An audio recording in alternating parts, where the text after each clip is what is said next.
Welcome to The State of Us. Beyond mainstream cable news and party lines, with a millennial and a boomer, The State of Us pushes past the noise and uncovers all the issues that matter. Here's your host, Justin T. Weller. The Texas Heartbeat Act, or SB 8, is banning most abortions in the state after about 6 weeks of pregnancy with no exceptions for rape or incest, according to the Wall Street Journal. You've no doubt heard about this by now. It is definitely stirring the pot, so to speak. And we are looking at today, what's the situation? Is it constitutional? What does the law actually do? And how is this affected by Supreme Court precedent and Roe v. Wade? More importantly, I think Lance and I are going to get into the greater conversation of where are we at on this. It's been quite a while since the State of Us last took on the issue, and I think you might be surprised to hear what we have to say. But of course, any conversation on abortion and the Constitution of the United States simply wouldn't be complete without True Chat senior historian and an educator of more than 30 years. Here is your friendly redneck liberal, Lance Jackson. When you're talking about abortion, you have an inexpugnable issue, and that is the word of the day, inexpugnable. 5 syllables, INEXPUGNABLE. It is an adjective. It means something that cannot be defeated by force, unconquerable, unyielding.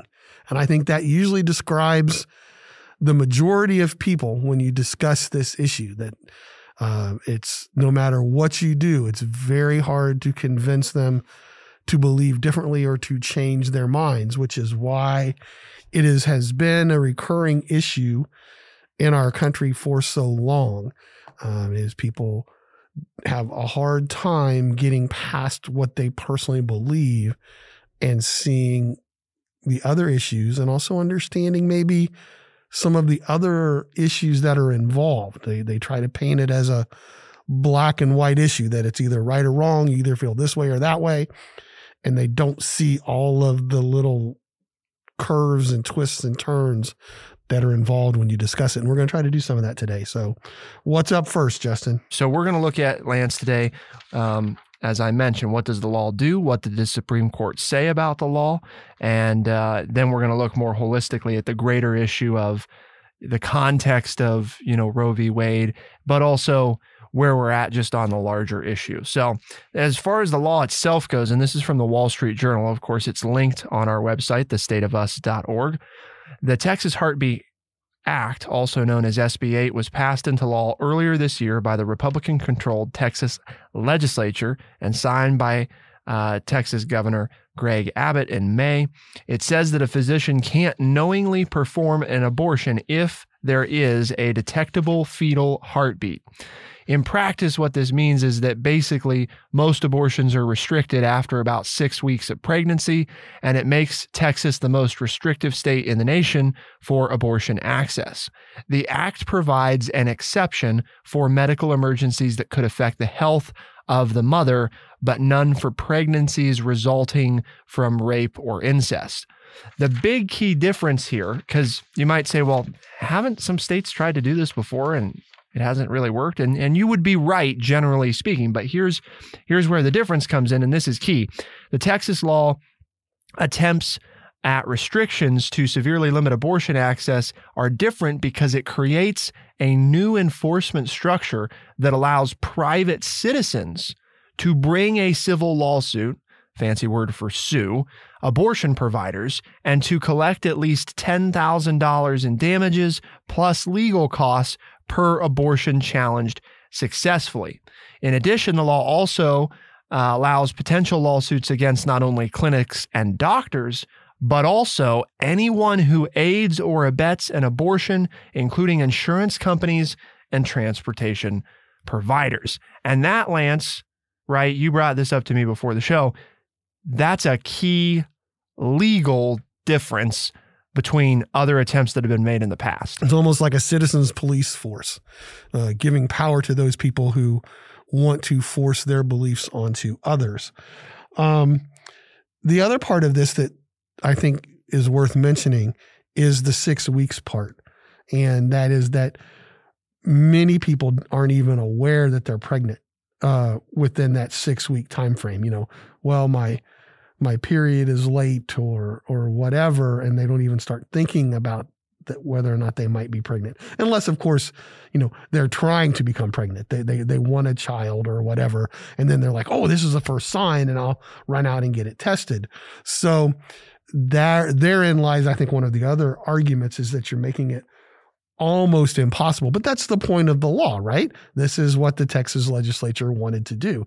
They don't want people to get an abortion. So therefore, we're going to make it as difficult as possible. And it also goes with that age-old argument that I know that you think is so narrowly defined, and that is the life of the child. We have a fetal heartbeat, so therefore the child is alive. And while that is an argument that has been out there for a long time, it's one of those that you have a problem with, I know, because it's so narrowly tries to define the argument that has a lot of different arguments within the argument that need to be made that we tend to just overlook because we're going to simplify it, because life is easier if things are simple, right? I mean, if it's simple, then we can all do it and take care of it and move on and live happily ever after.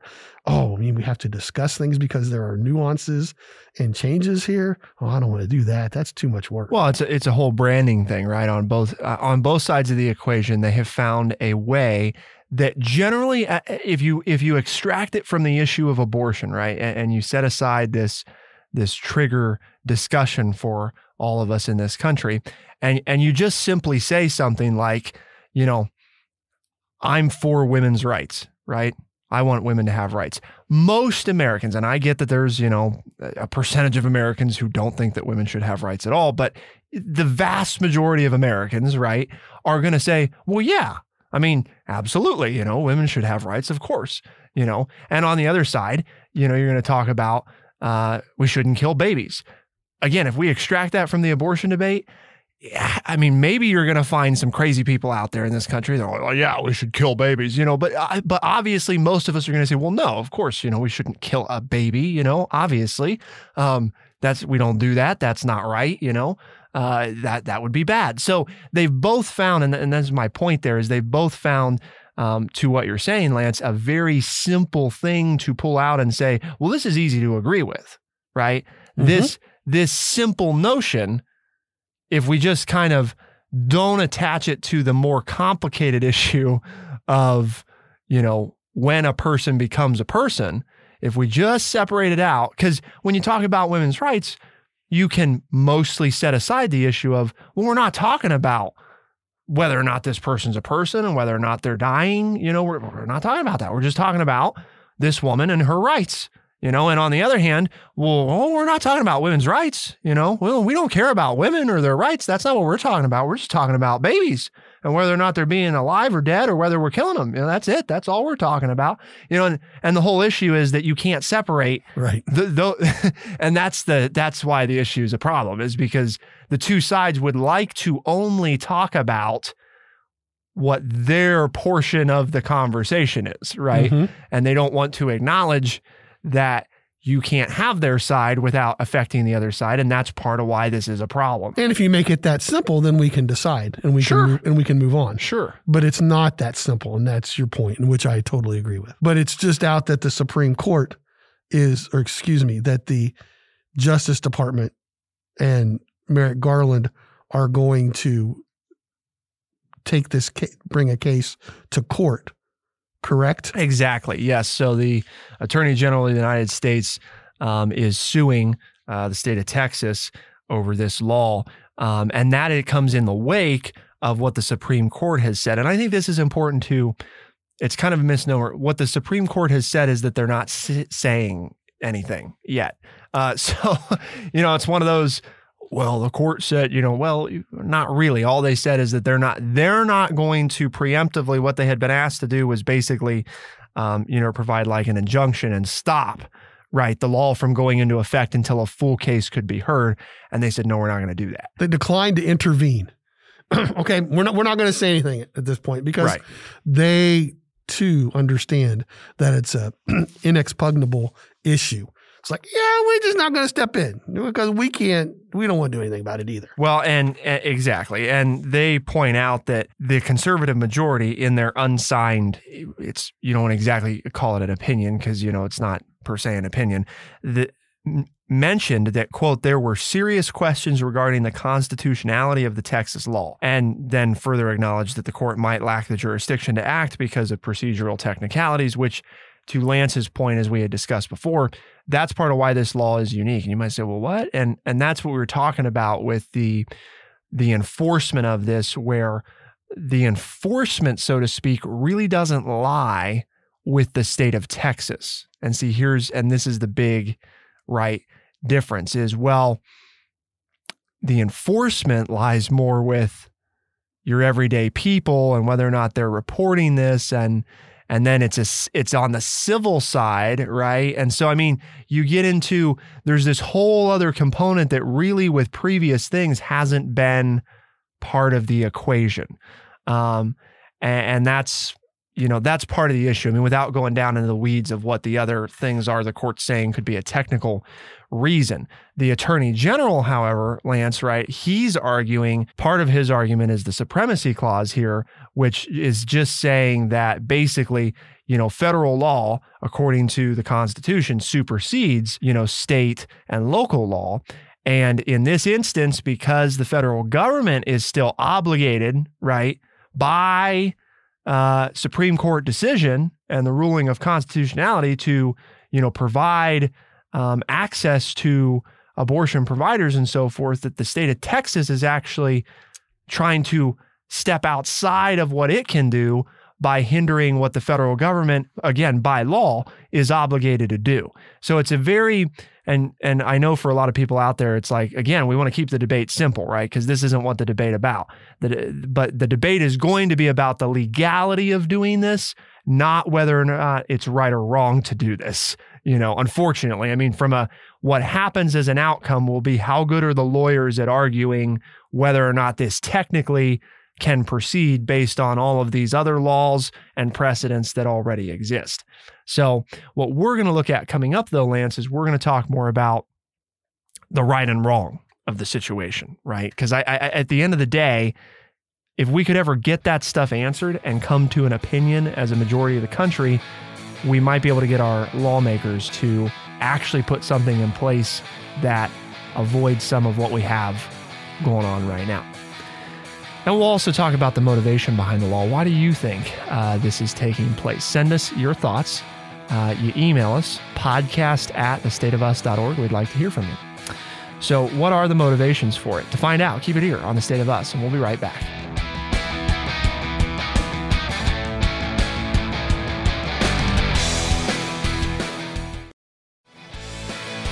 We are The State of Us. Here's your host, Justin T. Weller. The new Texas abortion law went into effect. The Attorney General is suing. The United States Attorney General is suing. The Supreme Court has declined to intervene, at least for now, although they acknowledged that there could be some issues with this. But why is all this happening? Well, if you ask Governor Abbott, right, it's got to protect those unborn children. However, and I think this is an important caveat, forget a minute whether or not you like Governor Abbott, but let's talk about why he's really doing this. I have a sneaking suspicion, Lance, that it has something to do with the potential run for president, right? And the desire to win the Republican nomination in the primaries. Ever since Roe v. Wade in 1973, the opponents of that decision have been writing laws and having them struck down in court or being accepted. And so to your point, this is the newest law, but also now the hardest one to challenge in court, because as the Supreme Court has made decisions over the last 48 years, it has narrowed the vision of those who want to overturn Roe v. Wade to where, well, if we write it in a certain way, it might pass muster in the Supreme Court, which is why we're getting to this point. And yes, I think it's political too, right?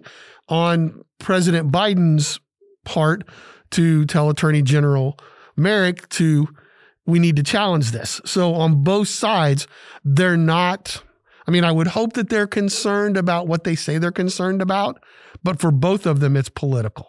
Yes, the Texas governor has been mentioned as a short list candidate for the Republican nomination for president. You know, of course, all of this jockeying. So as DeSantis from Florida, Tom Cotton, the senator from Arkansas, you know, there's a whole list of people that are jockeying for a position before the 2022 congressional elections to see how much interest is there for them to run and how much money can they get. And obviously, any free publicity you can get from the job that you currently have makes the name recognition that much greater when you start the process. And as we've talked about before, the primaries are different from the general election, right? We know that the people who vote in the Republican primaries tend to be more conservative. So you end up with a more conservative candidate because those are the people who are the base of the party that are going to go out and vote. So to do something like this gives you a better chance to win in the primary. Now, does it make it harder for you to win the general election? Sure. And then you can make the same argument for the Democrats, right? That the Democrats that go out and vote in the primaries are more liberal. And so you have to take a more liberal stance if you want to get the Democratic nomination. And then it makes it harder for you to win the general election, which, guess what, is decided by the people in the middle, the independents, and the folks who don't have those political agendas. Yeah, this is what's going on. I mean, to your point, the governor of Texas is trying to ratchet up the base of conservatives so that he can be one of the top runners for the office of president in 2024. And the politics component, I think we mentioned because Lance and I try to consistently for our listeners point out that, look, none of this is devoid of that, right? I mean, the Texas governor may very well personally, internally, you get him alone, right? He really does feel this way and he feels strongly about it. And that's part of why he did it, but to say that he didn't do it for political motivation, come on. Same thing with President Biden and his attorney general. Well, and when you were watching his press conference, Governor Abbott, when asked the questions, well, you mean women who are raped or they don't have the right to an abortion? He goes, we in Texas, we're going to get the rapists. Didn't answer the question at all about how it affects the person carrying the child. It was, we in Texas are harsh on crime and we will get all those rapists and we will stop rape in Texas. I mean, come on, if that's not a political statement, I mean, should you be doing that? You bet, I'm all for it. That's something you should be striving to do. But you should be striving to do that whether there's a different abortion law or not. The abortion has nothing to do with trying to stop people from harming other people. That should always be the role of the government. That's why government exists, right? And in the big, supposedly, in the whole big scheme of things, the reason, what came first, the chicken or the egg? People created the government to protect us. Otherwise, we don't need the government.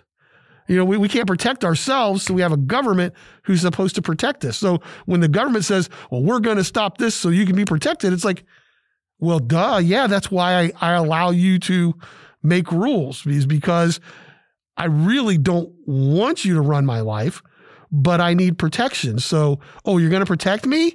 You shouldn't have to announce that you're going to protect me. That's why you exist as a government. One of the technical arguments, Lance, that I can foresee being made with this law, while to your point, it's clearly been written by people over the years that have learned what will and will not pass muster, is that the act provides an exception for medical emergencies that could affect the health of the mother, but none for pregnancies resulting from rape or incest. And I think what the argument's going to be, what will be challenged here, is that you're going to have a doctor at some point, right, that says the health of the mother is at jeopardy. The psychological health of the mother is at jeopardy, right? Because it doesn't say what type of health we're talking about, right? It just says the health. So now I've got as a doctor, right? My patient's psychological health is in jeopardy, and therefore this is a medical emergency, and we got to do something about it. And if I'm the doctor and I say it's a medical emergency, what are you going to do to say I'm wrong? But the point is, though, where are you going to get? I mean, you're going to find a doctor that's going to be willing to do this, right, and test this at some point. Sure. But it's going to be hard because there's going to be a lot of doctors like, nope, I'm not touching that with a 10-foot pole. Not because I don't feel that way or whatever, but because it's just not worth it, right? I'm not going to be made a national spectacle of, risk my career, nope. Not doing that, Now, if somebody else does it and we find out that we can do that and it's legal and it's no big deal, great. But I'm not going to be the person to test whether or not it's okay to do this, And that's the point, right? I mean, they're not stupid. They know that somebody's going to challenge it on those grounds at some point. But in the meantime, you're going to dissuade, probably hundreds, maybe thousands of doctors from doing that very thing, partly because they're not going to be the person, right, to walk out on the limb and basically stick their neck out and say, hopefully it doesn't get chopped off here because it could. I mean, right, because the court could also say, nah, we know what the law was meant to say, and you're trying to use it in a way it's not supposed to. And now you're in the middle of you've been found to do something that's not legal, and, so that'll be an interesting thing to see the test of. But I think you said something important, Lance, which is that the government's purpose is supposed to be, right, to protect the people. And to me, that's what this comes down to. The fundamental question that we have not answered, right, as a society is, when do we become people? Because we focus, like I mentioned in the first half of the show, all on this whole thing, right, about, we're either killing babies or we're hurting women and taking away their rights. And to me, both of those things don't answer for what to me is the central component to the question of, under what circumstances, at what point, right, in our existence as a being, do we become a citizen per se of the United States? Because at that moment, the government now has an obligation to protect me and provide for my rights. And it gets more sticky, right? Because, well, okay, right now the way it works is when you're born is kind of when you get some of your rights. You get some of your rights before you're born, and then you get some more rights when you're 16, and then you get some more rights when you're 18, and then you get like most of your rights by the time you're 21. Well, then they start to take your rights away when you get to be 65, because then you get too old. They're going to take your driver's license away from you. They're going to do this. You get some new things, but we take away some other things. Right. So, yeah, but, and the point here is, making light of it, but I think it's we don't acknowledge that, right? Because we all like to think of it simply as, I have my rights. I'm a citizen. I have these rights. I've always been a citizen, but you haven't always been. Right. But in the classroom, I used to tell you guys, remember that the people who are the least represented by rights are those under the age of 18. So when you talk about this issue, it goes along with everything else that we do, because yes, you have rights if you're 0 to 17 or 0 to 17 and 361 days or whatever. But that group of people, we are allowed, the courts have allowed for certain things to be done to them that we don't allow to be done to 18-year-olds and older. This is the way the system works, right? Okay, because people are saying, well, wait a minute, Texas passed this law. Doesn't Texas have the right to put its law into place and do what they want? That's why we have a court system. The court system is in the Constitution, people, right? It is one of the articles in the Constitution. So you can't just pass laws because we have a court system that's supposed to make sure whether or not the laws go along with the Constitution. And it's not only a systematic question and a question of how the government functions, but a question of superseding rights. And that's what we need to talk about coming up, because this is an inexpugnable issue. And with most of these issues, we don't always have to think about, but in this case we do, the notion of superseding rights. And that is all fine and dandy, right, when the government's protecting your rights against the general whatever. But when you get into any legal situation where, well, person A has rights and person B has rights, or the state of Texas has rights and the federal government has rights, it gets sticky, right? Because it's whose rights are more important, right? Who gets the more rights? And that's exactly what we have to talk about coming up. Keep it here on The State of Us, and we'll be right back.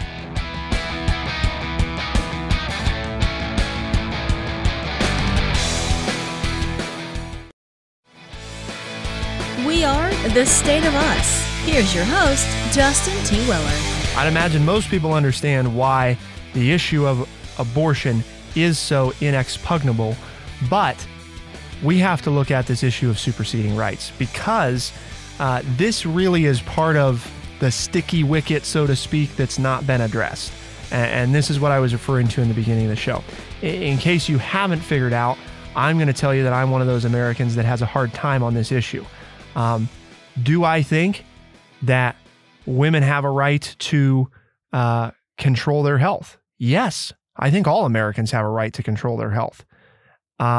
Do I also think that, or do I also struggle with the question of when a human becomes a human and therefore when do they also have the right to control their health? Yes, I also struggle with that question, which is why I struggle with this issue. Okay, because I don't think that we've answered. I have not personally been able to answer when a person becomes a person.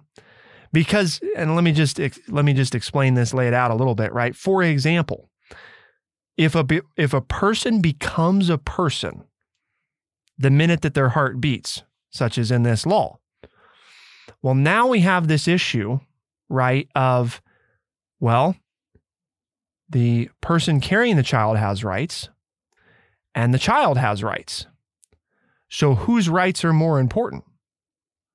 You know, and if you ask each side, well, they're going to say, well, so, you know, they don't have rights, you know, or it's not about that, you know, it's about saving the child. Okay, but no, to save the child, you have to violate somebody's rights. And on the other side of it, if we're accepting that that's when you become a person, right, at the moment that the heart beats, well, in order for your rights as a woman to be satisfied, you now have to violate the rights of another person, you know, and nobody likes to look at it that way because that makes your argument tough, right? Oh, well, I'm not, you know, they're my rights. Oh, you're right, they are. But somebody else's rights are involved. And we've always talked about on this show, like with COVID, right? You have the right to do whatever you want as long as, and this is always the key, as long as it does not infringe on somebody else's rights. And that's been a long-standing issue in the history, right, of issues in this country. Gay marriage was an example of that. The argument was made, right, and is still made, and is still debated. Do I have to serve, if I own a private business, somebody who walks in here, right, who is black or who is gay or who is whatever, right? Because my personal belief, my rights say that I shouldn't need to. Well, but their rights say that you do. And those are the types of issues that I think historically, you tell me if I'm wrong, Lance, those are the ones that have caused some of the most turmoil in the country is when rights are in conflict. Therein lies the crux of the matter, that we have these differing opinions and it's up to the courts to decide where we go with each one. My whole thing has always been with this, and you know, we're kind of bearing our souls here, is I have a hard time being a male telling females what to do. And I've always agreed with the argument that if men had to, if our species, the males had to produce the babies, what law would we have? Because I think that is something that yeah, we kind of talk about it. We're like, well, that's stupid, you know, because women have the babies and and so why, well, that's not even, that, you know, that's just counterintuitive. Why should we even have that argument? But it's like, there's to me, there's a lot to the point of who am I as the male of the species who does not have to carry the baby? What right do I have to make this decision for someone else on the species? And I'm not trying to get into the minutia here or all that kind of stuff, but I've really that's kind of where I step back and say, yeah, that's a valid point to me. And it's something I've felt that way since I was a teenager, because I became a teenager when this all came to fruition in 1973. That was when so this was something that I have lived all of my teenage and adult life with.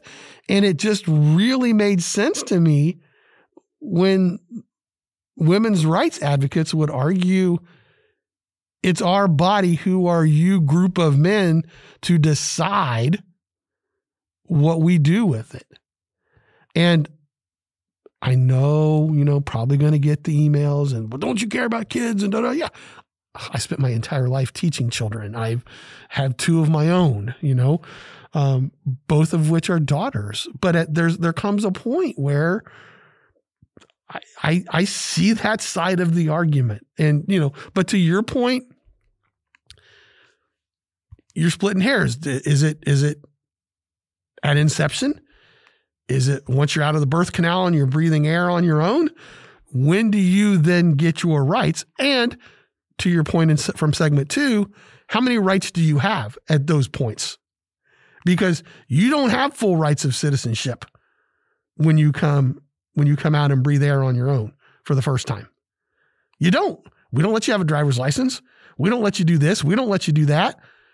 We make decisions for you all the time until you get to be 18 years of age.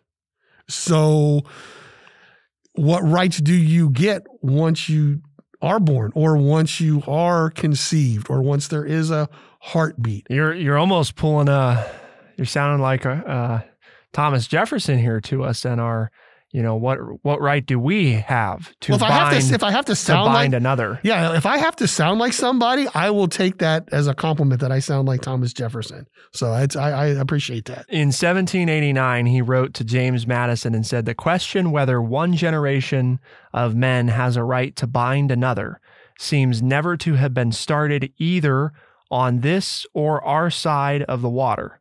Yet it is a question of such consequence as not only to merit discussion, but place also among the fundamental principles of every government.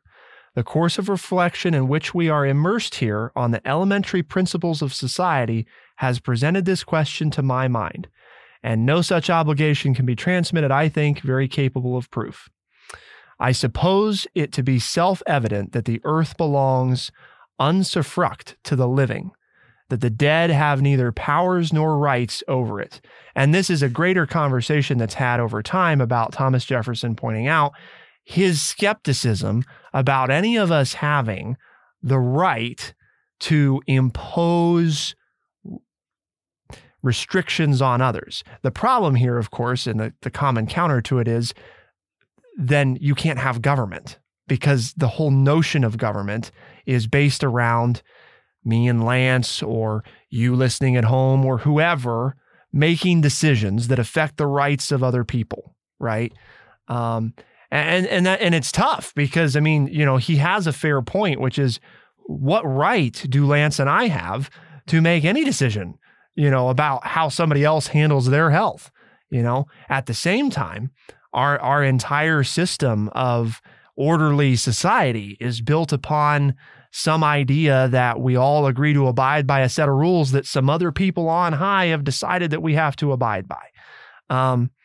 And this issue, and I think Lance's point is very fair. I think it's a very valid point of who are we to tell somebody else what to do of their health. The issue, again, that still comes into play for me is we protect, or we're supposed to, our society, right, is supposed to protect those who cannot protect themselves. And that's where you get into conflict with, do me, Justin, do I have the right to tell some woman what she should do with her health? No, I don't think so. But I also think that I have an obligation as a citizen of the country to protect people who can't protect themselves. And you say, well, are you saying that a fetus is a child? That's the question we haven't answered. And then once we answer it, we get into, again, that further issue of, now what? Whatever we decide that is. Because there's also people that have made an argument, and this may be, repugnant to some people listening out there, that you're really not a person until like you're 2 or 3 years old, when you first have the ability to understand that you have a sense of self, right? In other words, you can see in the mirror that is you, and that's you. And that's what makes you a person. Okay, so does that mean that you can just kill a 1.5-year-old? Oh, no, of course not. We can't do that. Absolutely not. Okay, but that's to the point. The flip side of that is also the issue at play here is we have not answered that question. or we have sidestepped it and thereby answered it in a very gray and unclear sort of way under certain circumstances, X, Y, Z, which unfortunately, and this is my contention, is a disservice to everyone.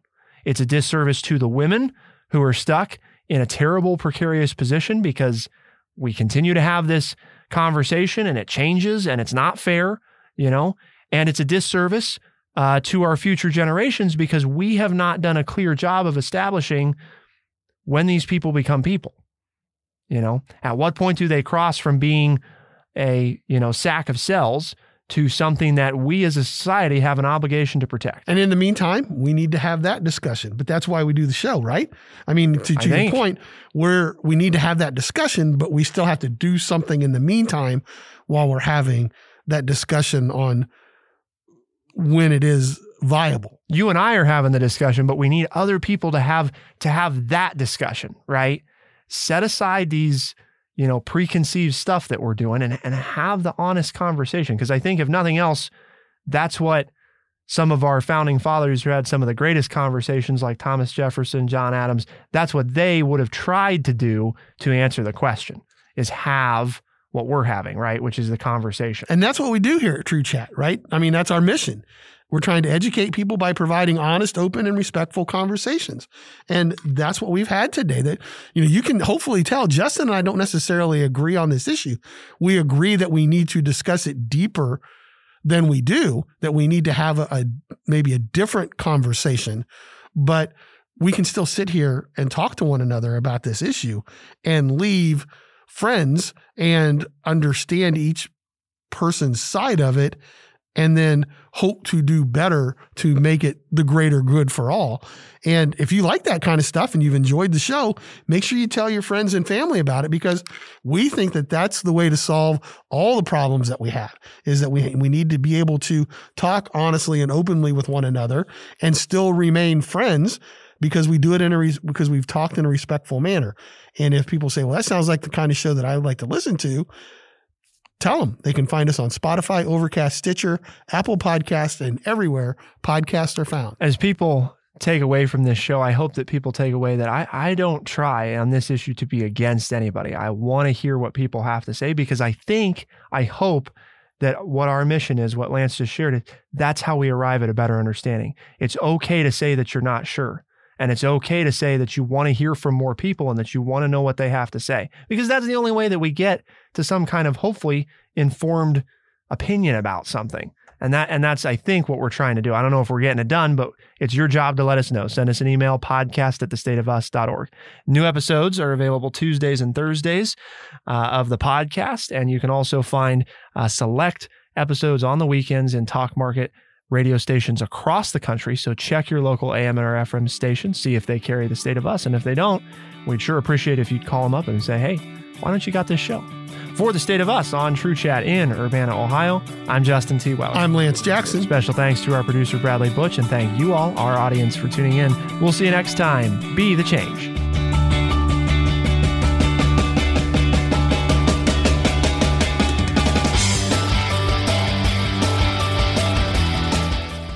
Be sure to check out our website, thestateofus.org, for books, articles, and all the ways to tune in. thestateofus.org.